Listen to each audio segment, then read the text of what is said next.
Hello YouTube. PYQ series में एक नई वीडियो आई है। आओ स्टार्ट करते हैं, बाकी बातें बीच में करते हैं। If zebra is coded as इतना, कोबरा कैसे करेंगे? जेब्रा, जेब्रा मतलब क्या होता है? जेब्रा गधे की फॉर्म होती है जिसके ऊपर ब्लैक एंड व्हाइट धारियां ऐसी होती है। कोबरा क्या होता है? ये वाला है ना। तो देखो, इसमें सारे के सारे जो मैथमेटिकल वैल्यू होती हैं वो लिखी हैं। जेड कितने नंबर पे आता है? जैसे 26 पे। ई कितने पे आता है? 5 पे। बी कितने पे? 2 पे। ये कितने पे आता है? 18 पे। मतलब आपको इनकी नंबरिंग बतानी है। तो कोबरा सी की वैल्यू क्या हो जाएगी भाई? सी की वैल्यू हो जाएगी 3, ओ की 15, बी की 2, 18, 1, है ना। मैंने ऑप्शन नहीं लिखे क्योंकि सिंपल क्वेश्चन था। ये देखो, इग्नाइटेड माइंड्स किसने लिखी थी, है ना। बुक्स वगैरह को भी थोड़ा ध्यान में रखना। ये किसने रखी थी, लिखी थी? एपीजे अब्दुल कलाम ने। चेतन भगत की तो हाफ गर्लफ्रेंड आप लोगों ने फिल्म भी देखी होगी, अर्जुन कपूर की है, और शायद आलिया भट्ट, आई थिंक। श्रद्धा कपूर, श्रद्धा कपूर है भाई, पता नहीं मेरे को तो।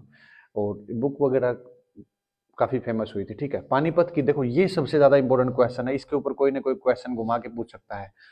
पहले तो ये देखो, पानीपत का क्या फेमस है? पानीपत बुनकरों का शहर या टेक्सटाइल इंडस्ट्री के नाम से भी जाना जाता है हरियाणा में। ठीक है, पानीपत में 3 लड़ाइयां लड़ी गई।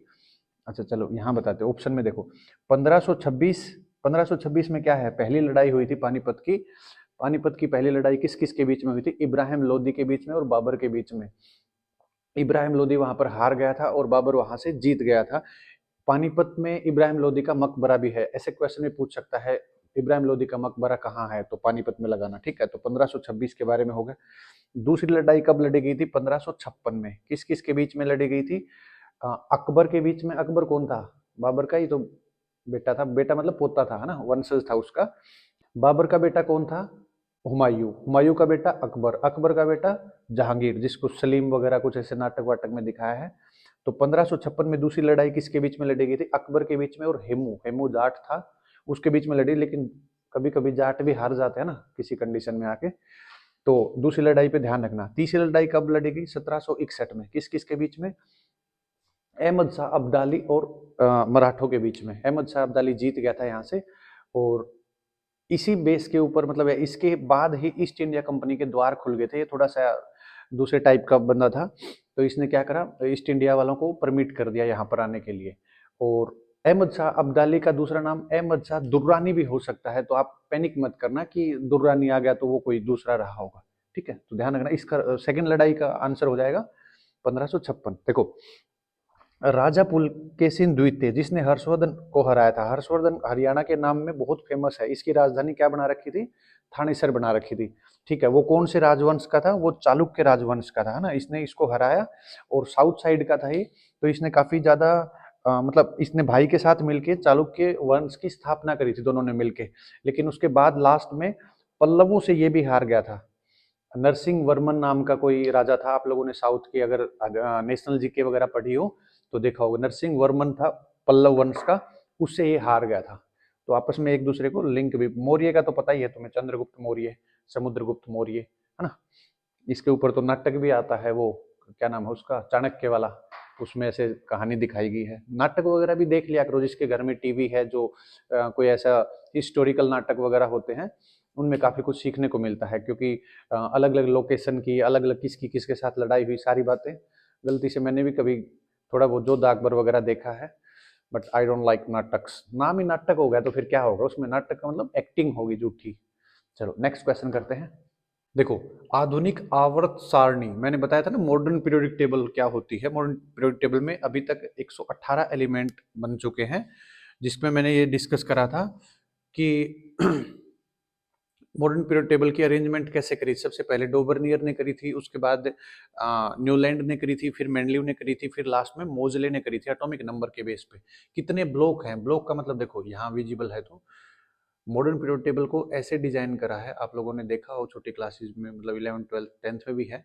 यहाँ पर एस ब्लॉक है, यहाँ पर पी ब्लॉक है, बीच में यहाँ डी ब्लॉक है, यहाँ पर एफ ब्लॉक है। तो 4 ब्लॉक होते हैं। ठीक है, ऐसे वर्टिकल चलते हैं तो इसको बोलते हैं ग्रुप। ये ग्रुप कितने हैं? 18। और ऐसे हॉरिजॉन्टल चलते हैं, इसको बोला जाता है पीरियड्स। पीरियड कितने हैं? 7। ध्यान रहे, पूछ सकता है घुमा के क्वेश्चन। ठीक है, Khalistan is composed of carbon, hydrogen, hydroxide. Hydroxide किसको कहते हैं? OH आयन को कहते हैं, ठीक है। ये किससे बना होता है? मतलब इन सबको आपस में मिलाऊंगा तो क्या बनेगा? ग्लिसरीन बनेगा, ठीक है। ये देखो, ये अच्छा क्वेश्चन है। किस ब्लड ग्रुप को सार्वभौमिक दाता या यूनिवर्सल डोनर कहा जाता है, जो किसी को भी ब्लड ग्रुप दे सकता है? किसको कहते हैं? ओ नेगेटिव को। और यूनिवर्सल एक्सेप्टर किसको कह सकते हैं? एक्सेप्टर मतलब जो किसी का ब्लड ग्रुप ले ले जिसके साथ एंटीजन वगैरह बना के कोई प्रॉब्लम ना हो, मतलब ब्लड के अंदर कोई दिक्कत ना हो, वो किसको कहते हैं? AB पॉजिटिव को। आप लोगों का ब्लड ग्रुप क्या हो सकता है? आप लोगों ने अपना ब्लड ग्रुप वगैरह अगर लाइसेंस वगैरह बनवाया होगा, ड्राइविंग लाइसेंस, तो चेकअप करते हैं ना, तो आप अपना कमेंट करके बता सकते हैं। चलो ये भी पता लग जाएगा आप यूनिवर्सल एक्सेप्टर हैं कि डोनर हैं। अपन तो एक्सेप्टर वाली लिस्ट में है भाई, जिस मर्जी का ब्लड आ जाए कोई दिक्कत नहीं, ठीक है। देखो, राजा अशोक, है ना, अशोक तो बहुत ही शानदार राजा था। उसके साम्राज्य की राजधानी क्या थी? उसके साम्राज्य की राजधानी थी क्या? राजधानी पाटलिपुत्र, जिसको आज पटना भी कहते हैं। पटना के बारे में ये भी पूछ सकता है, पटना किस नदी के ऊपर बसा हुआ है? पटना बसा हुआ है गंगा नदी पे, ठीक है। कन्नौज, कन्नौज की राजधानी, मतलब कन्नौज को राजधानी किसने बनाया था? प्रतिहार वंश ने। प्रतिहार वंश सुना होगा ना, उन्होंने। उज्जैन, उज्जैन का तो आप लोगों ने बहुत सुना ही होगा नाम। उज्जैन में महाकाल, काल भी क्या बिगाड़े जो भक्त हो महाकाल का, है ना। उज्जैन, उज्जैन कहाँ पर है? MP में है, जो शिप्रा नदी पे बसा हुआ है। तो ये मेरे फेवरेट राजा रहे हैं, राजा विक्रमादित्य, है ना। विक्रमादित्य का नाम सुना हो। राजा विक्रमादित्य की राजधानी तक्षशिला आप लोगों को पता ही है। एजुकेशन हब होता था। अभी तो ये पाकिस्तान में चला गया, क्योंकि हिंदुस्तान पाकिस्तान अलग हो गया। तो पाकिस्तान का जो पंजाब वाला हिस्सा है, रावलपिंडी के पास में, रावलपिंडी से कौन आता था? रावलपिंडी एक्सप्रेस, याद करो, सोहेब अख्तर आते थे। आते थे क्या मतलब, अब रिटायर हो गए, बाकी तो जिंदा तो है, मर थोड़ी गए। तो तक्षशिला कहाँ है? पाकिस्तान के अंदर। यहाँ पर एजुकेशन हब होता था पूरे एशिया का। ये मान लो एक एजुकेशन सेंटर था यहाँ पर, है ना। शिक्षा सबसे ज़्यादा यहाँ मिलती थी। और यहाँ पर दूर दूर से पढ़ने के लिए, जैसे आज के टाइम पे हम स्टडी अब्रोड वाले देखते हैं ना, कोई अमेरिका जा रहा है, कोई जापान जा रहा है, कोई जर्मनी जा रहा है, इटली जा रहा है, सिंगापुर वगैरह। तो ऐसे ही यहाँ पर आते थे लोग शिक्षा ग्रहण करने के लिए। तो इसका राइट आंसर क्या हो जाएगा? अशोक। कलिंगा का युद्ध हुआ था, इसके बाद इसने बौद्ध धर्म को अपना लिया था। बहुत ज्यादा लोग वगैरह मर गए थे, आप लोगों ने सुनी होगी कहानी। तो इसका राइट आंसर क्या हो जाएगा? पाटलिपुत्र, है ना। ऐसे हर एक ऑप्शन को साथ साथ सीखते चला करो। चलो नेक्स्ट क्वेश्चन देखते हैं। चलो देखो कितना अच्छा क्वेश्चन है। तड़ित या लाइटनिंग, जो आसमान में बिजली चमकती है, गड़गड़ाती है, वो किसका उदाहरण है? देखो सारे ऑप्शन बता देता हूँ, कभी भी गलत नहीं होगा। काइनेटिक फोर्स कब होता है? काइनेटिक फोर्स तब होता है जब काइनेटिक एनर्जी प्रोड्यूस होती है। काइनेटिक एनर्जी कब होती है? जब किसी भी ऑब्जेक्ट के अंदर मोशन होता है, मतलब गति होती है, कोई भी चीज चलने लग जाती है, उसके अंदर काइनेटिक होता है। मैग्नेटिक फोर्स क्या होता है? जब मैग्नेटिक फील्ड के अंदर कोई भी ऑब्जेक्ट रखता है तो वो या तो खींचता है या उसको रिपेल, रिपेल को क्या कहते हैं? दूर फेंकने वाला, है ना। अट्रैक्ट करना या रिपेल करना, है ना। मैकेनिकल फोर्स क्या होता है? जब देखो एक एक अलग, इससे अलग एक टर्म और है, पोटेंशियल एनर्जी। पोटेंशियल एनर्जी क्या होती है? जब किसी भी ऑब्जेक्ट को या किसी भी चीज को, वस्तु को किसी हाइट के ऊपर रख दिया जाता है, तो वो ये वाला काम करता है, MgH। देखा हो तो पोटेंशियल एनर्जी को इससे डिनोट करते हैं, मास और ग्रेविटी, और H मतलब हाइट। किसी हाइट के ऊपर रखते हैं तो वो पोटेंशियल एनर्जी को अटेन कर लेते हैं। जो बांध वगैरह बनते हैं ना, वो इसी बेस पे बनते हैं, क्योंकि हाइट के ऊपर जाएंगे तो उसके अंदर पोटेंशियल एनर्जी ज़्यादा हो जाएगी। जब एकदम से पानी नीचे छोड़ेंगे तो वो ऊंचाई से जब छोड़ते हैं तो वो क्या करता है? ये वाला काम करता है, काइनेटिक एनर्जी उसके अंदर प्रोड्यूस हो जाती है पानी के अंदर, और इससे टरबाइन घूमते हैं, तब बिजली प्रोड्यूस होती है, ठीक है। इलेक्ट्रोस्टैटिक फोर्स क्या होता है? जब चार्ज आपस में टकराते हैं, चार्ज आपस में टकराते हैं, तब जाके क्या बनता है? लाइटनिंग बनता है। तो इसका राइट आंसर क्या होगा? ये 12th क्लास की फिजिक्स के अंदर पढ़ोगे, मैं यहाँ लिख देता हूँ ना। कूलम्ब्स लॉ का जो फोर्स होता है वो क्या होता है? Q1 Q2 upon are square, है ना। जो फोर्स होता है वो Q1 Q2, मतलब दो चार्ज है और उनके बीच में जिस डिस्टेंस के ऊपर वो रखे गए हैं, इसके ऊपर होता है कूलम्ब्स लॉ। 12th क्लास की फिजिक्स का पहला टॉपिक है इलेक्ट्रोस्टैटिक वाला। इलेक्ट्रोस्टैटिक फोर्स ही है एक तरह से, ठीक है। बिजली के बल्ब में फिलामेंट के रूप में इस्तेमाल होने वाली पतली धात्विक तार, एक पतली सी मेटल की तार होती है, वो किससे बनी होती है? वो टंगस्टन से बनी होती है। ध्यान रखना, क्यों? क्योंकि टंगस्टन एक ऐसा एलिमेंट होता है जिसका मेल्टिंग पॉइंट ज्यादा होता है, मेल्टिंग पॉइंट को क्या कहेंगे, तापीय पॉइंट, है ना, मतलब ज्यादा देर गर्मी सहन कर सकता है। जैसे अपने मोबाइल फोन वगैरह होते हैं, ये 60-70 डिग्री टेम्परेचर को सहन कर लेंगे, उसके बाद ये पिघलने शुरू हो जाएंगे। गाड़ियां वगैरह होती हैं, ये 100 के आसपास होता है। तो टंगस्टन होता है, इसको किससे डिफाइन करा जाता है, डब्ल्यू से करा जाता है। इसका एटॉमिक नंबर कितना होता है, 74, और लगभग 183 के आसपास आई थिंक इसका एटॉमिक मास होता है। इसका जो मेल्टिंग पॉइंट होता है वो ध्यान रख लेना, कभी कभी पूछ लिया जाता है, 3000 से ज़्यादा होता है, 3200-3300 के आसपास डिग्री सेल्सियस, है ना। चांदी आपको पता ही है, चांदी किसको कहा जाता है, सिल्वर को कहा जाता है एजी। ये इलेक्ट्रिसिटी को कंडक्ट करने के लिए बिजली का सुचालक होता है, जो चीज़ कंडक्ट करते हैं उसको सुचालक कहते हैं, और इसको कंडक्टर इंग्लिश में कहते हैं। कुचालक को क्या कहते हैं, इंसुलेटर कहते हैं, जिनमें से कोई चीज़ ना जाए, जैसे कांच होता है, कांच को ग्लास बोलते हैं ना, लकड़ी होती है, प्लास्टिक होता है, इनमें से बिजली पास नहीं होती। तो बिजली को कंडक्ट करने के लिए जो सबसे स्ट्रॉन्ग एलिमेंट होता है या मेटल होता है उसको क्या कहते हैं, सिल्वर या चांदी। निक्रोम क्या होता है, निकल और क्रोमियम का मिक्स होता है, अलॉय होता है, निकल और क्रोमियम का अलॉय, समझते हो।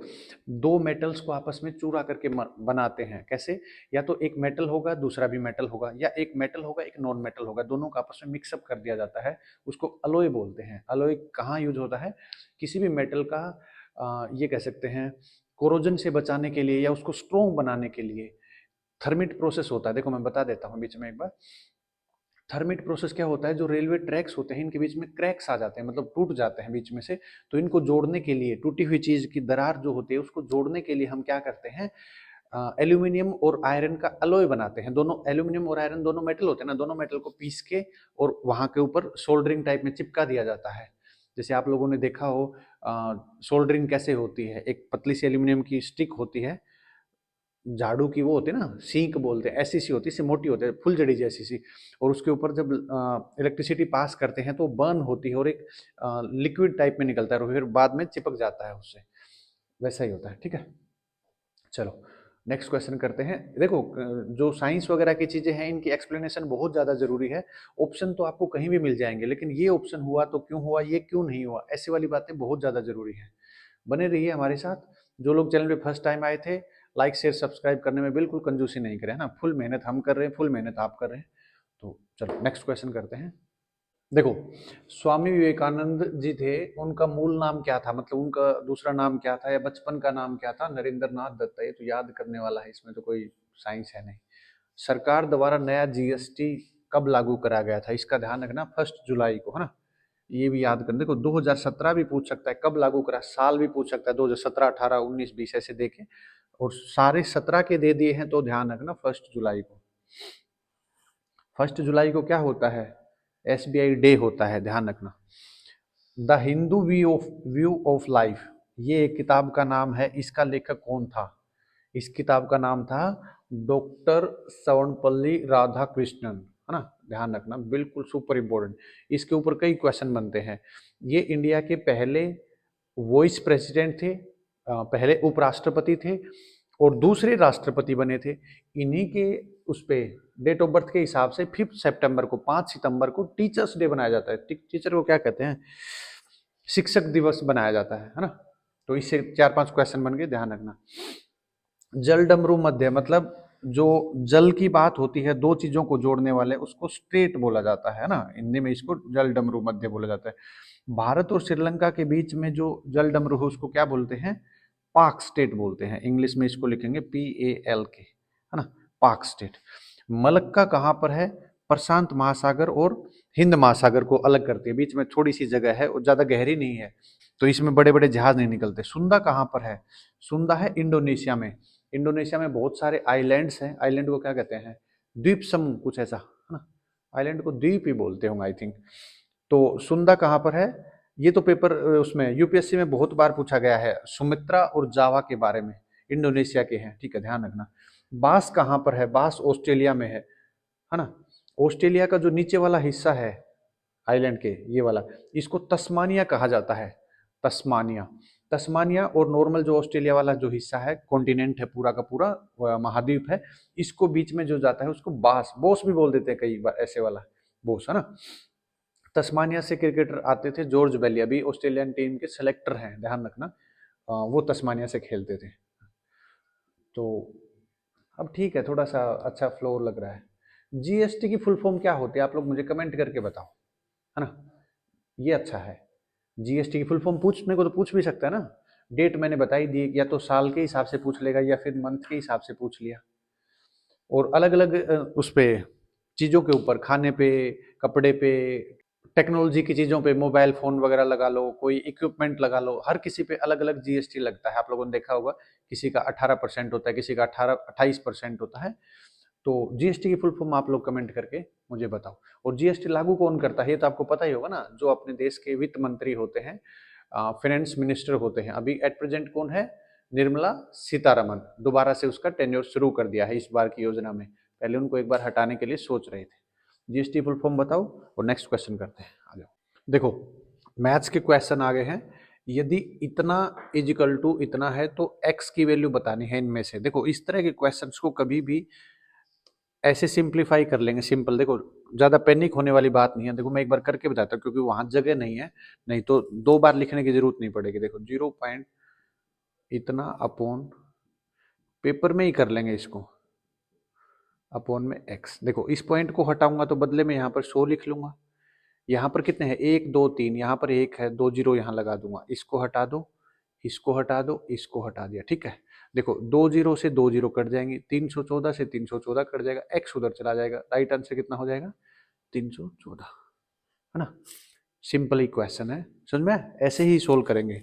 चलो देखो, मैं इसको मिटा देता हूँ क्योंकि जगह की दिक्कत होगी। चलो, ये वाला देखो क्वेश्चन, कितना अच्छा क्वेश्चन है। मैंने आर पार सीरीज करके एक शुरू करी थी, लेकिन बीच में मैं सोच तो रहा था एसएससी वगैरह के लिए शुरू करूं। एचसीएफ एलसीएम की मैंने बहुत ही शानदार वीडियो बनाई है, 4 पार्ट्स में, एक एक टाइप के, किस तरह के पोलिनोमियल हो तो कैसे, फ्रैक्शन में वैल्यू दे रखी हो तो कैसे एचसीएफ एलसीएम निकालेंगे।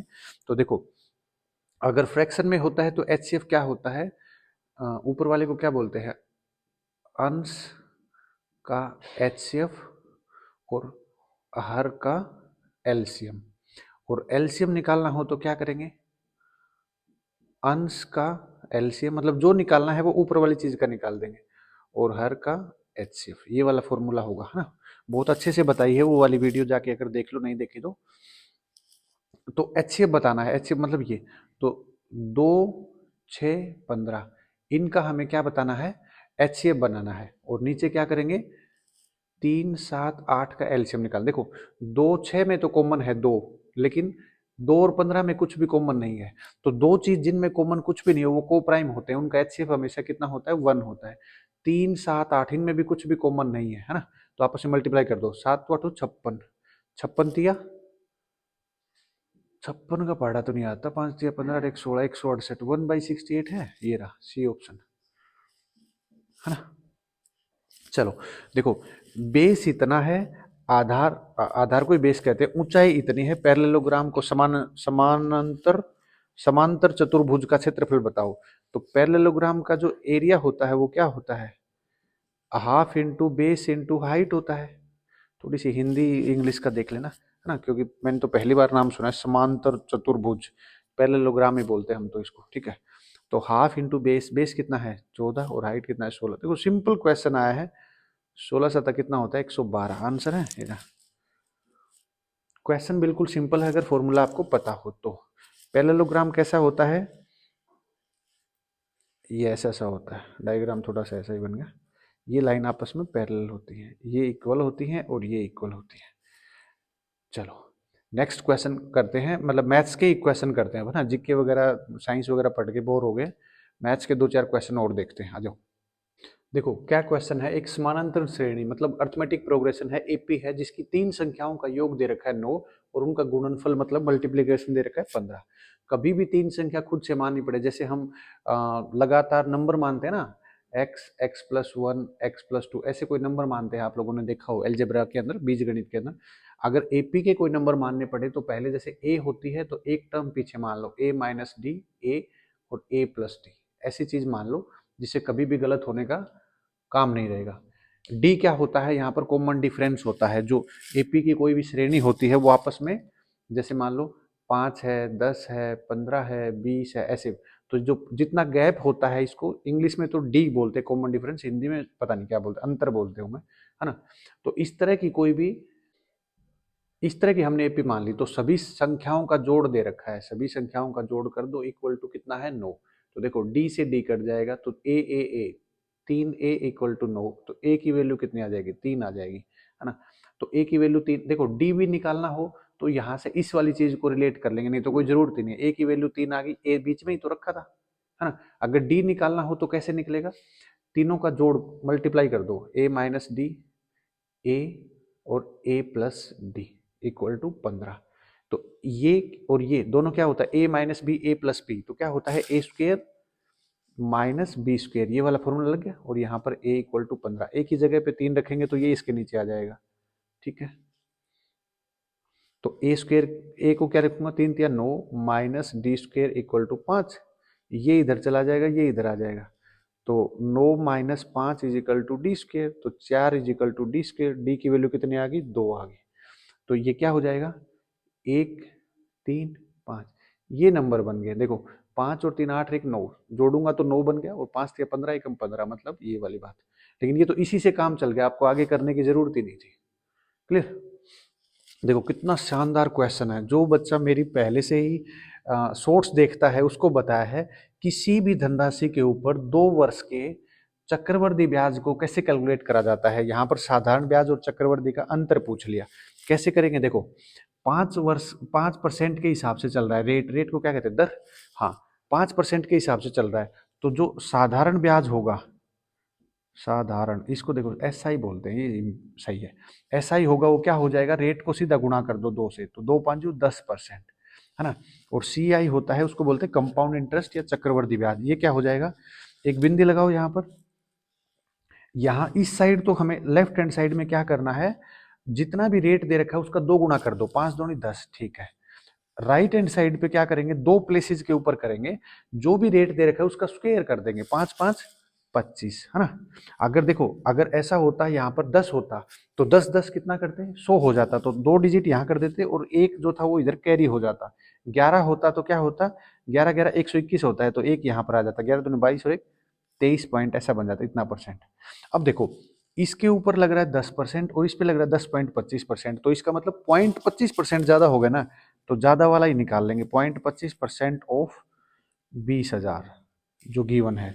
तो कैसे सोल्व करेंगे, यहाँ कर देता हूँ, शायद विजिबल नहीं होगा ना, यहाँ कर देते हैं। ये रहा 20,000 लिखा भी है, 20,000 का 2 तो इसके नाम के और 2 परसेंटेज के नाम के, जीरो लगा दी, 4 जीरो से 4 जीरो कट के 25 दूनी मल्टीप्लाई करूंगा तो 50 आंसर आ जाए। देखो सारी की सारी चीज जो शॉर्ट्स वगैरह में बताता हूँ या वीडियो के बीच में बताता हूँ ना, पेपर में आपको कहीं ना कहीं हेल्प होगी। नहीं तो इसको कैसे सोल्व करते, देखो अगर आप ट्रेडिशनल सोल्व करने वाले हो, मैथ्स के बंदे हो, तो क्या करते, सिंपल इंटरेस्ट क्या होता है, PRT/100, है ना। प्रिंसिपल दे रखा है, रेट दे रखा है, टाइम दे रखा है, तो ऐसा ही आ जाता। और CI क्या होता है, CI कैसे निकलता है, amount is equal to principal 1 + R/100 और T। ये वाला फॉर्मूला बहुत कम, मैंने कई बार डिस्कस करा, ये कभी यूज नहीं करेंगे ना, मैंने गलती से कोई एक आध बार यूज करा होगा, इसके अलग से मेथड्स बताऊंगा। हो सकता है अगली जो वीडियो बनाए हम लोग इंटरेस्ट मतलब ब्याज के ऊपर ही बताएं, CISI के ऊपर कोशिश कर रहे हैं। बाकी इसमें ना क्वेश्चंस का लेवल थोड़ा हाई होता है, कुछ बच्चे ऐसे बोलते हैं CET वगैरह में इतने मुश्किल क्वेश्चन नहीं आते, इसलिए हम स्पेशल मैथ्स की क्लास नहीं ले पाते। स्पेशल मैथ्स होगा तो SSC मेंस तक के क्वेश्चंस कराएंगे। मेरी पुराने वाली जो वीडियो है आप लोग जाके देख सकते हैं, आर पार सीरीज में जो मिसलेनियस क्वेश्चंस करवाए हैं वो SSC मेंस के क्वेश्चंस हैं। तो बच्चे ऐसे बोल देते इतने हैवी तो आते ही नहीं है कि हरियाणा के किसी भी स्टेट बोर्ड के एग्जाम में, मतलब चाहे हरियाणा का हो, चाहे CET हो, CTET हो, HTET हो, इनमें इतने हैवी क्वेश्चन नहीं आते, सिंपल आते हैं। फिर भी मेरी शॉर्ट्स वगैरह को आप देखा करो, उसमें बहुत इन्फॉर्मेशन होती है ना। चलो मैथ्स के क्वेश्चन एक दो और करते हैं, आओ। चलो देखो बहुत ही शानदार 2 क्वेश्चन लेके आए हैं। शुद्ध घी की कीमत 100 रुपये प्रति किलोग्राम है, इसे 50 रुपये प्रति किलोग्राम वाले वनस्पति तेल के साथ मिला दिया, है ना। कोई डिसऑनर शॉपकीपर था, बेईमान चोर था, वह दुकानदार उस मिश्रण को 96 रुपये प्रति किलोग्राम के हिसाब से बेच देता है और 20% का लाभ होता है। देखो इस तरह का कभी भी क्वेश्चन होता है तीन कीमत दे रखी हैं। इस तरह की कीमत के जो भी क्वेश्चन होते हैं वो मिक्सर एलिगेशन से होते हैं। मिक्सर एलिगेशन मैं बताऊंगा अभी कैसे। देखो एक चीज इसमें पकड़ने वाली ये है, 20% का लाभ कमाता है, कितने पे कमाता है? 96 रुपए पे। इसका मतलब 120% में कोई चीज बेचता है जिसकी कीमत है कितनी? 96। एक में कितना हो जाएगा? 120। और 100 में कितना हो जाएगा? इतना। एक जीरो से एक जीरो, 12 अट्ठा 96। मतलब वो एक्चुअल कीमत रही होगी वो कितनी रही होगी? 80 रुपये। ठीक है। देखो शुद्ध घी को लिखेंगे पहले, शुद्ध घी, और ये वनस्पति ऑयल, है ना। और यहाँ बीच में क्या लिखेंगे? जिस मिश्रण में उसको सेल करता है। तो शुद्ध घी कितने में है?